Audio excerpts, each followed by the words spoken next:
What's up, everybody? Today we're going to be talking about how to navigate your way through the CYC MOTOR stock controller option. More specifically, we're going to have a look at the X1 Pro display as well as the CYC app that's compatible with iOS and Android. So here you can see, firstly, we have the X1 Pro display. That will, of course, go on your handlebars. This will act as your main display and on-the-go navigation settings.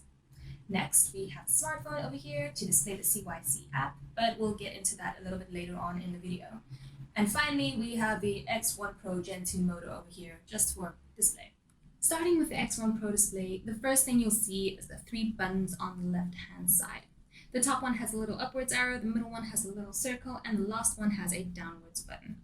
Now, to turn on the display, you're going to want to hold the middle button in for about 3 seconds until the display comes on. As soon as the display is on, there are 4 things you'll notice. You have your speedometer here on the left, which is currently set in kilometers per hour. Now you can change this to imperial, meaning miles per hour, but I'll show you how to do that a little bit later on in the settings.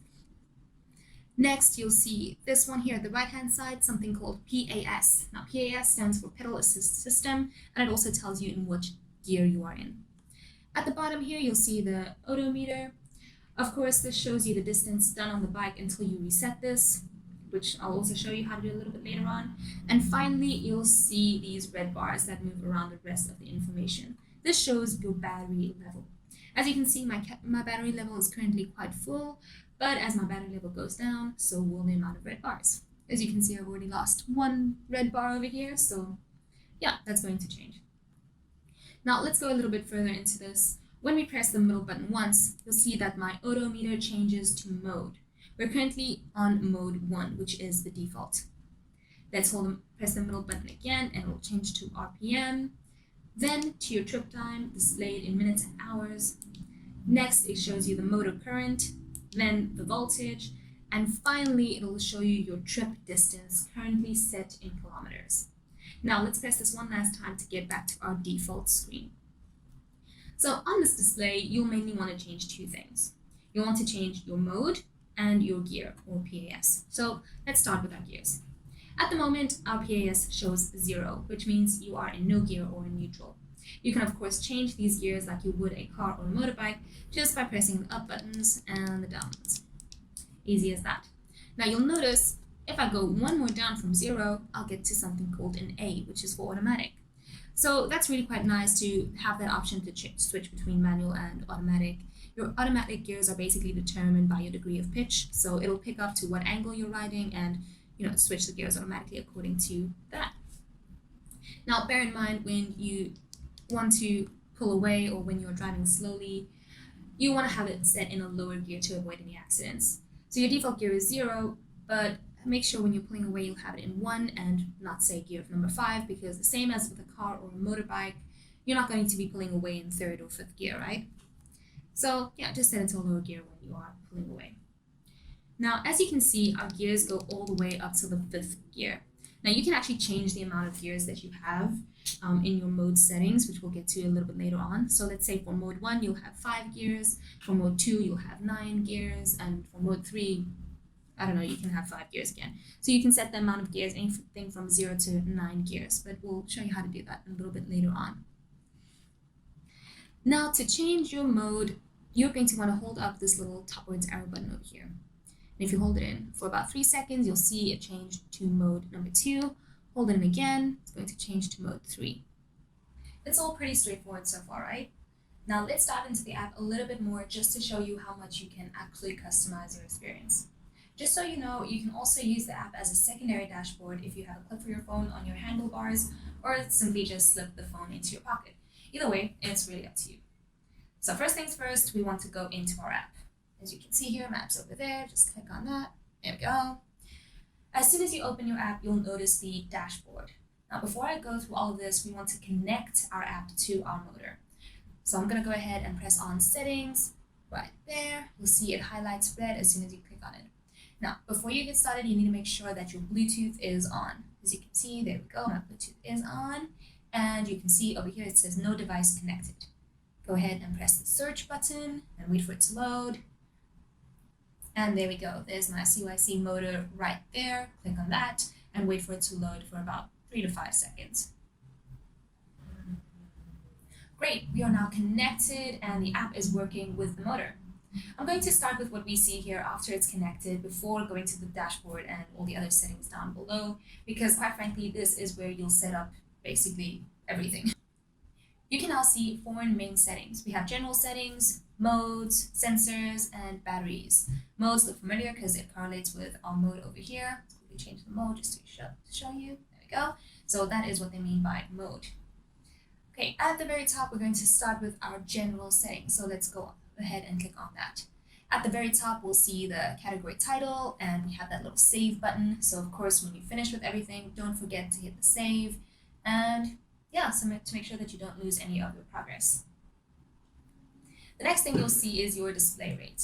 So you can change this to however much you want. You can change it from 3 Hz to 2 Hz to 1 Hz, but obviously like 3 Hz is the fastest, so I'm going to keep it on that.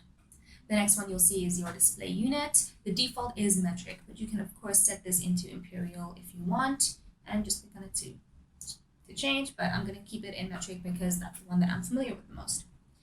The next, you have your lifetime statistics odo, your lifetime statistics average speed, and your lifetime statistics max speed.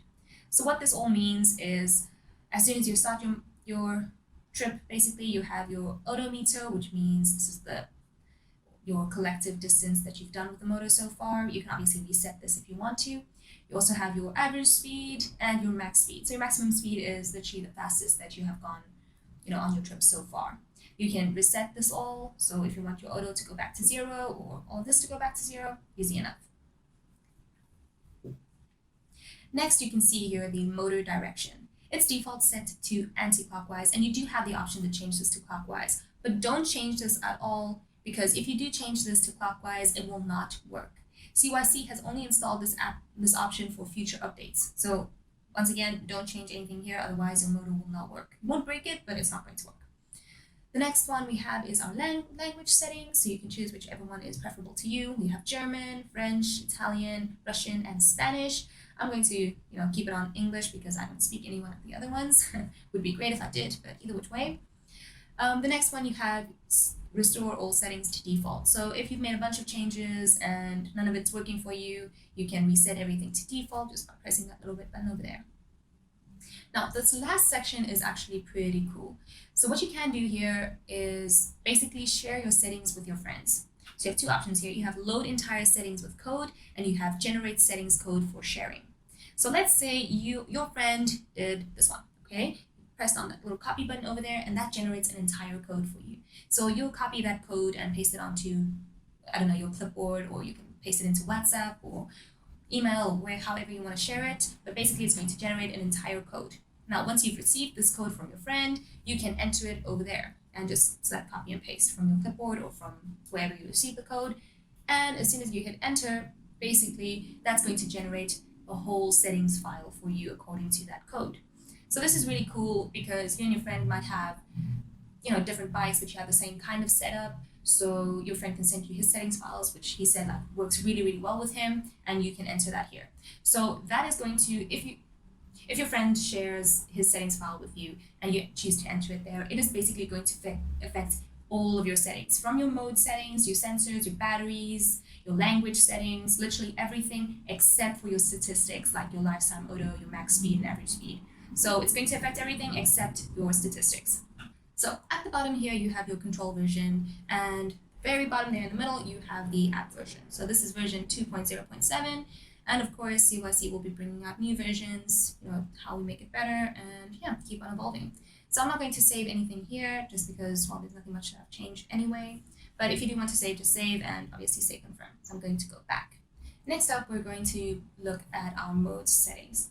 Now, this is ultimately where you're going to control your riding experience, and it's quite in-depth. So let's go ahead and click on that.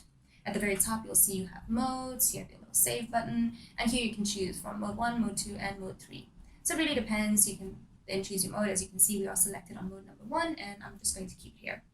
So at the top, you can see mode name. You can change this to whatever you want. The default setting says that mode 1 is ludicrous, mode 2 is US legal, and mode 3 is EU legal. I'm going to go ahead and start mode 1 for now. but you can really change this to whatever you want. So I can go ahead and change this to, I don't know, whatever you want. Okay, easy enough. Then up next, you have your throttle settings. So before I go into this, just note that if you're not familiar with these terms or the terminology or vocabulary that's used here, leave everything on default, okay? Or get your friend to help you, because I'm not going to have a science class with you and explain the difference between torque and power, but basically you need to know what all of these things mean if you really want to, change them in the first place. Okay, so once again, if you're not familiar with the terminology, leave everything as is. Okay, so let's get into that. The first thing you'll see is your throttle settings. Here you can select your throttle mode and you have 4 options to choose from. So you have your current, power, and speed mode, or you can turn your throttle off. So if you turn your throttle off and you leave your pedal assist on, then obviously your throttle for mode 1 will not work, but your pedal assist will be the only one working. Okay, so if I select current mode over there, basically what this means is also known as your torque mode. So this will adjust the available torque according to your throttle position. So for example, if you push or turn your throttle down to like 50%, it will give you 50% of the available torque. So this setting means that your torque is equal to your throttle range.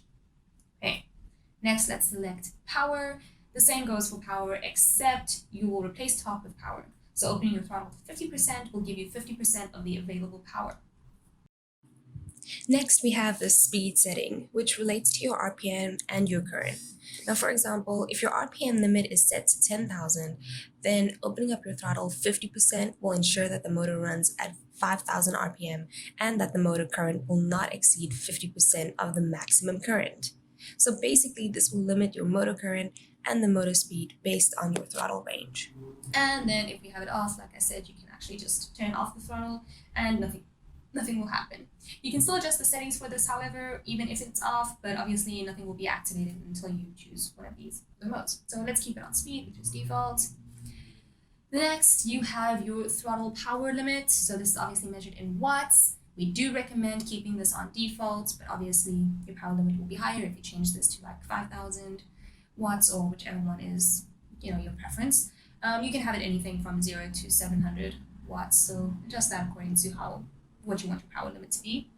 You also have a throttle speed limit. Currently, the default is set on 100 kilometers per hour. I'd actually recommend keeping that to 50 because I have no idea why you'd want to go on 100 miles per hour on a bike, but you can. And you can go all the way up until 150 kilometers per hour. So whichever you want your max speed to be, you can set it according to that. Then you also have your throttle RPM limit. You can set this anything from 0 to 15,000 RPMs, and the default is 9,000. So once again, I recommend keeping it on 9,000, but whatever works for you. Then you also have your throttle acceleration, which is quite nice if you want to choose how sensitive it is for that, but it will change basically the engagement sensitivity. Okay, so once we're done with the throttle settings, we also have our pedal assist settings. Now, instead of the throttle settings where you had 4 different ones, here you can just choose whether your pedal assist is going to be on or off. Okay, we obviously want this to be on, but let's say for mode 1, you just want to use your throttle, you don't want any pedal assist, you can turn it off and keep your throttle on. The same goes again, you can still change all of these settings even if your pedal assist is turned off, but it will not be activated until you have turned this on. Okay, so you can change your assist speed limit and it's measured in kilometers per hour. Unfortunately, you can't change this over there to be imperial. If you do want to know what your speed limit is supposed to be in imperial, just do a simple conversion on Google, or if you have a conversion app, basically. So then you also have your assist power. You can set your assist start current. If you change this lower, you'll get like less of a kick when you start to pedal and vice versa. So that's basically what that means. You can also set your power factor, which allows you to have a higher or lower power while you pedal harder. So basically, like if you pedal harder, do you want more power or do you want less power? And also you can set your power limit. And here we have our assist sensitivity. Now this is kind of straightforward, but if you do want to make your pedal assist engagement more sensitive, you can set these values lower and vice versa. So there are two conditions to engage your pedal assist. The first one is when your measured torque is higher than the torque value that you set previously, and that your measured cadence is higher than the threshold cadence that you set earlier. Now the second condition is when your measured torque is 2 times higher than the torque value that it might sound a little complicated, but basically it's just how sensitive you want your pedal assist to be kicking in. Okay, so next up we have our gear settings. Now this can get pretty complicated, but before I go into this too much, let me just explain that you can set both the throttle settings and the pedal assist separately. Meaning that you can set your throttle to work in one way and your pedal assist to work in another way for every gear that you select. Also, note that if you have turned off your throttle mode or turned off your pedal assist, you can still change their settings, but of course they won't work until you have selected a different throttle mode or turned on your pedal assist.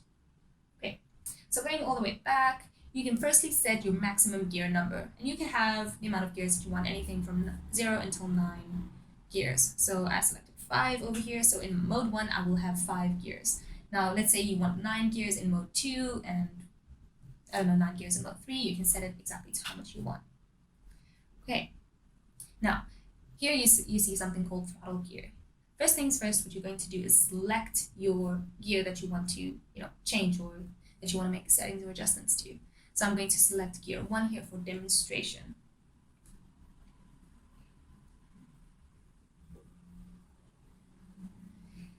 Underneath this, there are 3 factors that you can change for every gear. Keep in mind that these settings are displayed in percentages according to your previously selected settings. So if you have a throttle RPM limit, this is going to be 40% of the limit that you set previously in your settings. Okay, so all of these measured in percentages according to your previous settings.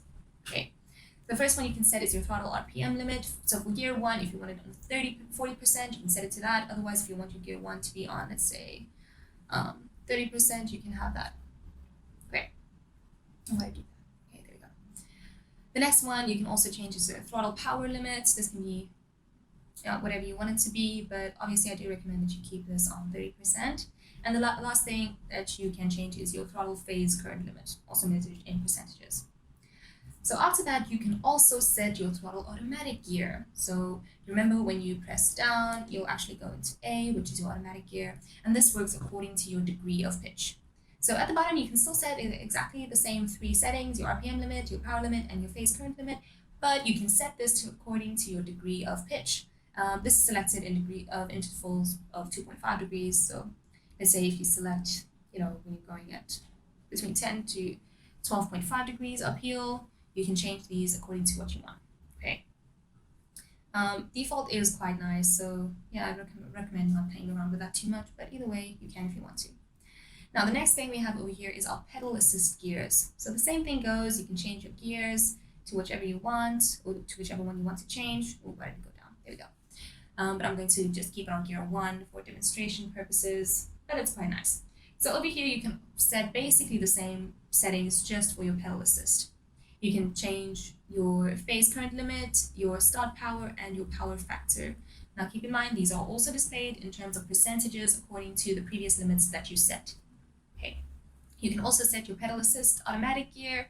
Same thing applies. You can set it according to whichever degree of pitch that you are riding. And select it and just change whatever you want over here. So to remember to hit that save button at the top right as soon as you are finished, and you can now do the exact same for modes 1, 2, and 3. Just remember to save, to hit save after every gear to not lose your progress. So let's go ahead and save over there. Ta-da, success, and it goes straight back to the top. Okay, so going back to our 4 main settings, let's take a look at the sensor settings. And don't worry, from here things only get simpler. So when you go into your sensor settings, you have 3 main settings. You have your advanced settings, your sensor settings restored to default, and your gyroscope. So your advanced settings is turned on by default, but for now we're just going to go ahead and turn that off. Your sensor settings restored to default is pretty much self-explanatory, and at the bottom you have your gyroscope. We recommend that you reset your gyroscope as soon as you're finished with your installation. Make sure that your bike is not positioned at an angle when you press the reset button. because obviously when you install your motor, it's probably going to be positioned like this, and you want to reset it so that this is your point, your 0 point on your gyroscope. Now let's take a look at the advanced settings again. So let's go turn that on. And once again, if you're not familiar with any of these terms, just turn it off and continue with your ride. Don't even bother with it if you don't know any of these terminologies. So underneath this, you have your speedometer settings, and you can set your number of poles, and you can also change your wheel diameter. Up next, you have your pedal assist sensor, which will basically relate back to the pedal assist sensitivity in settings. So over here, you have your PAS poles, you can change that. And you also have your PAS motor start RPM, which basically tells you how fast your motor is going to turn as soon as it is engaged. And lastly, you have your motor to cadence threshold. And this ratio relates to how fast the motor RPM is keeping up with your cadence RPM. So typically, if you have a larger chainring, your ratio will be a little bit higher, and vice versa. Next up, you have your motor temperature. You can set your threshold temperature, and this is measured in degrees of Celsius. So of course, if you want this in Fahrenheit, just do a simple conversion on an app or on Google. You can also set your max temperatures. And lastly, we have our throttle sensors.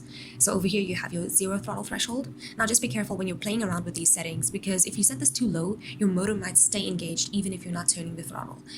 So basically, if it's set too low, it will override your pedal assist because the throttle gets priority over the pedal assist.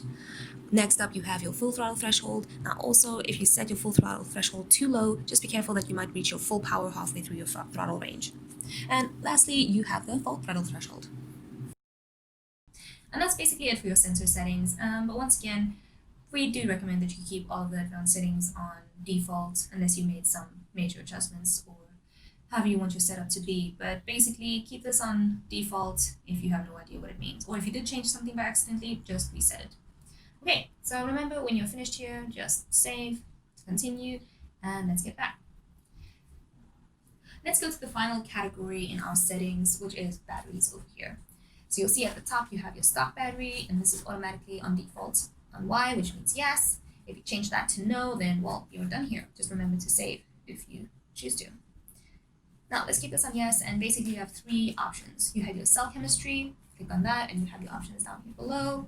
You have your cell series count and your low voltage cutoff point. So you can change this to whatever type of battery you put in. So just quickly mentioning here at the series cell count, if your series cell count is input incorrectly, it will affect your display and not show your battery level on your handlebars. So make sure that your series cell count is correct according to the battery that you choose to put in. So that's it. Basically, under all of your settings, now you know how to customize it. Remember, if you have any questions, don't hesitate to ask. But basically, now we can move on to our dashboard part of the app.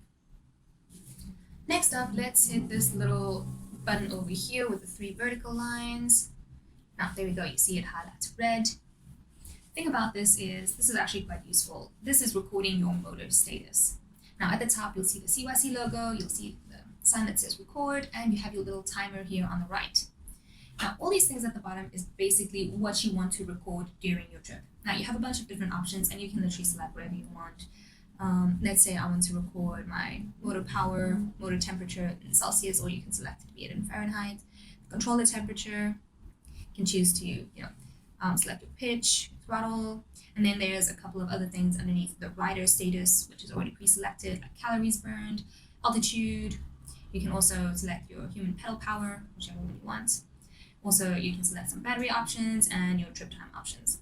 So whichever factor you want to include in your trip summary, this is where you can select it. And we're going to go ahead and press this little red button here at the top, and it says start recording. So let's leave this for like 5 seconds just to have some data, but basically I can stop it, and there we go. There we go. Now it says end recording. Now if I want to access this recording, all you have to do is swipe left, and you'll see I already have one saved over here, and here is another one. So this is our latest one that we just recorded, and here is our summary. Now, this gives you basically the duration of your trip, everything that you selected that you wanted to record will display over here. So it gives you a basic summary, also gives you an average of the things that you've done during your trip, and it also gives you a peak performance. So definitely quite handy when you want to compare different trips. The last part about this, on your summary, is you can also select a graph option. Now this is really, really cool if you want to compare different different aspects to different trips. So you can go ahead and choose this different one. Let's click on the red one. Let's make this, your trip distance compared to your calories burned, or whichever you want to select. Okay, but basically it's going to feature on this graph, and you can select and change it according to what you want. So yeah, that's basically it. If you want to go back, then you can just press the back button. Here we go, and swipe left again to start a new recording. Easy as pie. This arrow over here is maps. So let's press on that, and you can see that it highlights red. Now, when you open it, it gives you a Google Maps-like feeling, and yeah, you have some different options that you can select here. The first one at the top here is the CYC logo, and it gives you shortcuts to 3 different support options. So if you have any CYC products, it's highly recommended that you join the owners group, which is this one at the top. You're gonna get a lot of tips and tricks when you're making your settings, or if you just want some general help, or if you want to ask a question. This is the ideal platform to do that on. The next one, we have this options button, but I'm not going to go into that just yet. Let's quickly talk about these 3 at the bottom. Now, this little target button here is just your center button. So if you press on that, it's going to center the map on yourself. Give it 2 or 3 seconds to load, just for in case. And then you also have your zoom in and zoom out button. Now, when we have a look at our options button, you have 2 categories. Okay, there's category 1 and category 2. Now, there's a lot of different features that you can select from. Let's say if you want the topographic map, that's what it's going to look like. Just a different feel of it. You can obviously scroll around. If you want to turn that off, just select on it again. The next thing you also have is your track or route info, but I don't have a route selected, so I can't go there just yet. So what I'm going to do is I'm going to load a track from one that I've downloaded. If you're not sure where to get files to load your track from, you can use third-party apps like GPSs, where they already have tracks installed, and you can just load a file from there. So I'm going to go ahead and select, where's my maps? There we go, maps. Here's my HK route, select that, and there you go, there's my route. Now, if I press on my options again, I can track my route info. And this basically just tells me my file name, description, the creator, author, and the link of the file that I chose now. On this, you can also add some waypoints. Now, if I select on this one here at the bottom, nothing basically changes. The only thing that you can see here now is at the bottom, you have a little scroll bar. So if I scroll that, it basically changes the point on my routes. There we go. I can select that to anywhere. Now, let's keep it over there, and I go back and I say waypoint info. It basically tells me the coordinates and the altitude of that specific place that I've selected now. You can obviously close that one, just deselect the waypoints. But take note that this is going to stay where it is right now. Okay, the next thing that you can do is you can rotate your map. Now, if I rotate my map, basically what it's going to do is it's going to rotate to me on the center as I go along with my route. I can also deselect that. And I can also say follow GPS, which means as I ride along, the GPS is going to follow me. And put that back off again. So there you go. That's basically the map functions. Quite simple, pretty straightforward. And yeah, now we can finally move on to the last bit of information on our app. Our very last section of the video is just the dashboard display. So let's go ahead and click on that. And of course, it highlights in red. Now at the top, you'll see the CYC logo. Once again, if you press on that, it takes you to the support shortcuts. Then you have 3 little buttons up the top here. The only one that's highlighted red at the moment is the Bluetooth, and obviously as soon as you are connected, that is going to light up red. There's also a little exclamation mark here way on the right hand side, which if you have a fault or there's a problem anywhere, this will light up. And when it does, you can actually click on it and it will show you what is wrong or where the fault lies. The last one over here on the left is B, which stands for brakes. So when you hit the brakes, the motor will stop giving you power, and this B over here will light up. Now over here you have the rest of the information, and this is displayed in real time. So you can see that they correlate with each other. Now if I change my mode, say to go to 3, it's going to change on my app dashboard as well. And if I want to change the gears that I'm currently in, there you go, you see it changes on the dashboard app as well. Now you can customize your display to show you the information that is most important to you. So let's hold this one in, for example. Now you have 4 categories that you can select to give you your motor status. So you can have anything from the motor status, the battery, the rider status, and the trip data. This is really a lot to take in, especially if you're a first-time X1 Pro user. But don't be shy to send us an email if there's anything you don't get or something you would just like to know more about. CYC Motor is also always working on new ways to make your experience even more user-friendly. So if you have any suggestions, feel free to send us what you think, and remember to subscribe to our channel so you can get all the latest updates. You can send all of your questions or suggestions directly to our support line, which is support@cycmotor.com.